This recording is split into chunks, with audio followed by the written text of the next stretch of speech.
Zoro is probably the most misunderstood character in One Piece, and I don't understand why. Most people will say that Zoro lacks character development or depth, which is completely incorrect. A lot of people say that Zoro's story is subtle, and this is also not true. It's right there and it's easy to follow. This character is way more than a cool dude with 3 swords. I mean, he is a cool dude with 3 swords, and it's okay to enjoy the character for its simplicity. But it also has way more to offer. So regardless of whether you love or hate Zoro, I think this video will make you appreciate the character more. But before we start, we should discuss what a well-written character is, because there are a lot of misconceptions about what character development is and what constitutes a well-written character. Character development is the art of establishing the personality, depth, and goals of the character to the audience. A lot of people think that characters that evolve over time are well written, and we do love seeing a character progress and learn from their mistakes, but writing a story is a bit more complex. There are different types of character arcs. On top of that, character arcs are only a part of writing a character. And also, characters have different purposes in their stories and therefore different needs.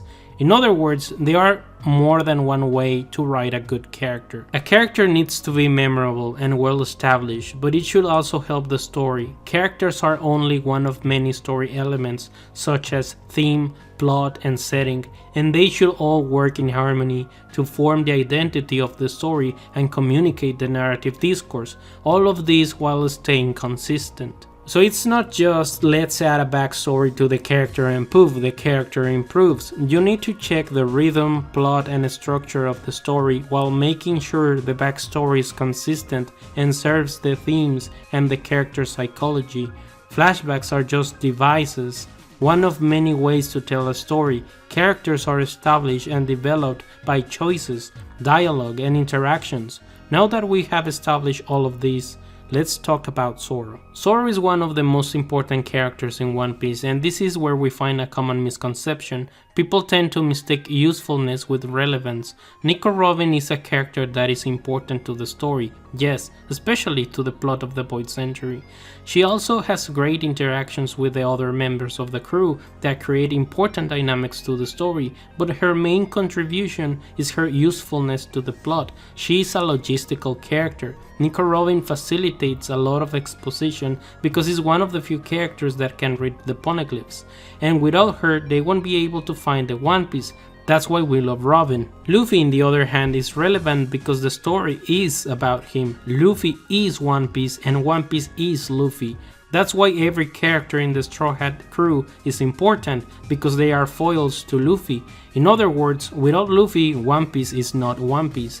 And this is true as well for Zoro and Nami. The story is about them too. How these characters interact with the theme, plot, and setting is what makes them an integral part of One Piece. This also extends to Usopp and Sanji. The members from the East Blue Saga are the core of One Piece identity, and they help the story by exploring the narrative discourse from different perspectives through their journeys. One Piece is a story about freedom. In addition to this, we have 3 very important concepts: the dreams of men, the flow of time, and inherited will. Inherited will was explored early in the story through Zoro's backstory, and this is where most of the misunderstanding comes. People don't get Zoro because they don't get Kuina. Kuina was Zoro's goal. Being stronger than her was his dream. He trained as much as possible, as hardly and as intensely as he could, but sometimes doesn't matter how much you want something, how much you dedicate yourself to a goal, and how disciplined you are, sometimes you won't achieve your dream.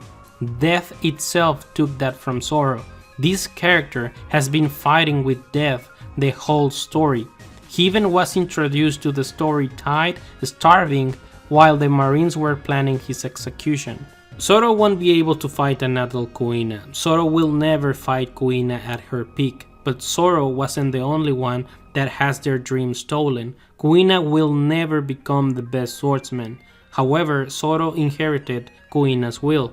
That's what the Wado Ichimonji symbolizes, Kuina's will. Even if Zoro didn't inherit her dream, as long as the time flows and as long as people keep on dreaming, someone would have inherited her dream.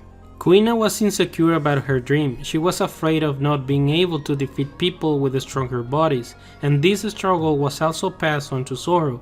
When Zoro fought Mihawk in the Baratie arc, he was reminded that sometimes doesn't matter how much you train, you can accomplish your dream.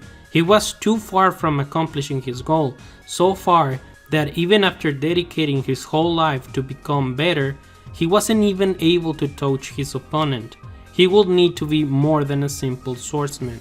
This is the foundation of Zoro, and that's why Zoro's dream was above everything else in his life. He even tells Luffy that if he ever gets in the way of his dream, he will cut him. In other words, he's choosing his dream over Luffy, but Luffy, being the embodiment of freedom, tells him that his dream is just perfect for his ambition of becoming the Pirate King.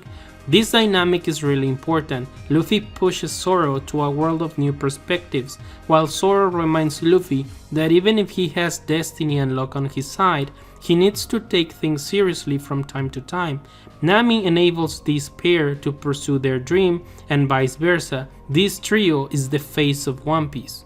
But it's not like Zoro is just an edgy guy that is obsessed. The moment Luffy realized he wanted Zoro on his crew is when he was kind to Rika.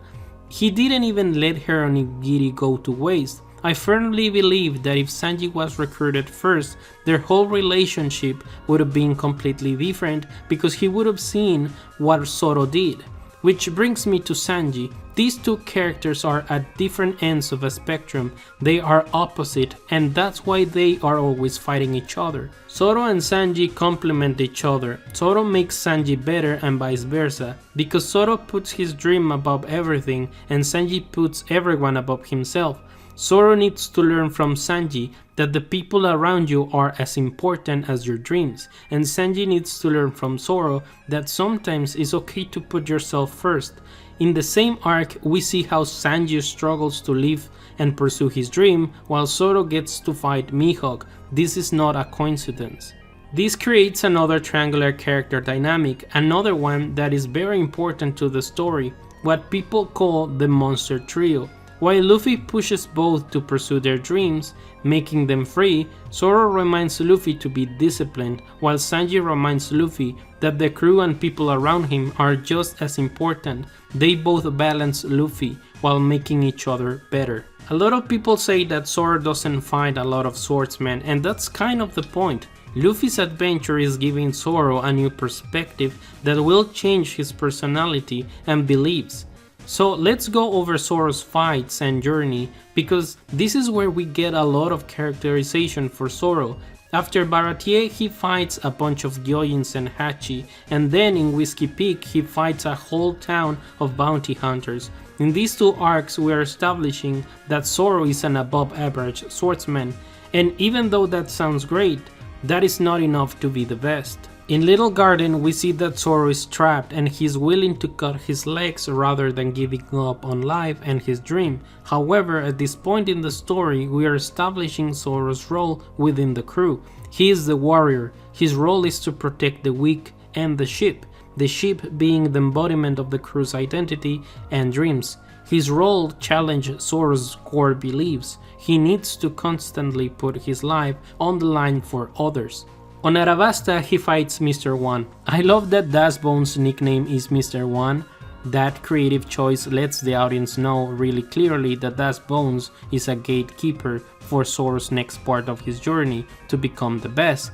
Das Bones is the bounty hunter, the right-hand man of an important pirate, and most importantly, someone that no swordsman was able to cut until that point. So after this fight, Zoro will become someone special and gain the ability to cut through steel. And after being on the brink of death, he remembers Kuina's father. This will be important later, so I needed to mention that. But after this fight, Zoro is now able to cut steel and became the first swordsman to defeat Das Bones. Then on Jaya we get an important event. Zoro and Luffy refuses to fight Bellamy and Nami drags them out of the bar. They all face Blackbeard, one of the main antagonists. and Luffy's antithesis. He gives a speech about dreams and how they will never end. One Piece is the end goal of the most epic adventure, the impossible dream. It's obvious that this is a heavy plot point in the story, and who is in this scene? Luffy, Zoro, and Nami. This was by design. The story literally starts by saying that Gold Roger achieved it all: wealth, fame, and power. These opening concepts are connected to Luffy, Zoro, and Nami. Wealth, fame, and power are concepts tied to the idea of freedom and therefore the pursuit of dreams, so it's integral to the narrative discourse of this story.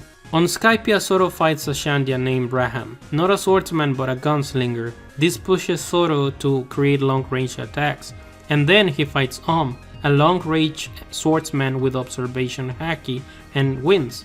This last fight is important not only because it shows Zoro's progress, but because it also advances Zoro's relationship with the crew, since Zoro fought after this one defeated Chopper. Now, Water 7 and Enies Lobbies. The whole Water 7 saga is regarded as a fan favorite, some of the best arcs in the series, and that's because it's so character driven. The main focus are the Straw Hats dynamics, especially within the core crew. It is Zoro who reminds not only Luffy but the whole crew to take things seriously. Luffy had to deal with the Going Merry, the Nico Robin situation, and Usopp leaving the crew. Usopp was dealing with imposter syndrome. Sanji was the one that pursued Nico Robin and hurt Usopp's plan. Zoro and Nami serve as a support to Luffy in this leadership crisis. During Enies Lobby, Zoro gets to fight Kaku, an elite swordsman from the CP9, and he gets a new power-up, Ashura. Zoro's power-ups and techniques are tied to the idea of enlightenment and leaving humanity behind, while at the same time his journey with the Straw Hats has made him a more empathetic person, or more human. We can see a pattern in this part of the story. Zoro fights a swordsman because of Chopper and perfects a technique. Zoro fights Kaku, another swordsman, because they are trying to save Robin, and he gets Ashura. And then he helps Brook, and he gets to fight Ryuma, receiving Shusui. It's like the story rewards Zoro every time he helps or fights for another Straw Hat. For those who don't know, Ryuma is the protagonist of Monsters, one of Eiichiro Oda's previous works, and you can see there is a lot of resemblance between Zoro and Ryuma in both appearance and goals. Ryuma's philosophy is that a battle is not measured by the fame you gain from it, but by what you protected. And in the same arc Zoro fought Ryuma, Thriller Bark, Zoro had to make a choice, his life or Luffy's, and he chose Luffy's. This moment is not memorable because Zoro was able to tank this mortal attack. It's memorable because it's a big moment for Zoro's characterization and an important plot point for his character arc. At this point of the story, Zoro is still trying to justify his actions. When Kuma asks why someone with so much ambition is willing to sacrifice himself, Zoro answers with something like, "My ambition means nothing if I can't protect my captain." And something similar happens when he asks Mihawk to train him. He says that wants to be trained by him in order to defeat him, but Mihawk thinks this is nonsense. He's able to see that Zoro has found something more valuable than ambition, because he understands that when someone swallows his pride, it's always because of someone else. Zoro is able to understand the value of their friends, but he still thinks that he needs to choose between his goals and friends. Zoro has yet to realize that he doesn't need to choose between his friends or his goal, that the people around you are not obstacles. His journey and his friends had made him a better swordsman, but Zoro is not there yet. He's in a classical middle stage of a positive character arc, where the character tries to hold to his old and new ways at the same time. Now let's take a look at Zoro's journey after the midpoint of the story during the Act 2B. Before entering the Grand Line, Zoro fought Hachi and a bunch of fishmen, and now, before entering the New World on Gyojin Island, Zoro makes quick work of everyone he faced. On Dressrosa, he cuts a gigantic pica, and this display of power was to establish Zoro's results after training with Mihawk, getting better to protect his friends. But now let's talk about one of my favorite moments, not only in Zoro's journey, but in One Piece in general, Zoro vs King. Both characters join their crews after their captains freed them from their marines. Both of them are considered the right-hand man of their captains. Both of them promise their captain they won't lose in order to make them king of the pirates. They parallel each other, however, there is a big difference. One of them is a Lunarian, someone with a naturally strong and resistant body, a winged person considered a god. On top of that, he's a haki user with an ancient swan devil fruit. The definition of someone with a superior body. That's basically Kuina's worst nightmare and biggest insecurity, and now Zoro is facing him, for Luffy, for Kuina, and for himself. It's time for a hard pill to swallow. Zoro's family is not important to this character. A lot of people complain because Oda revealed Zoro's family in an SBS rather than the manga.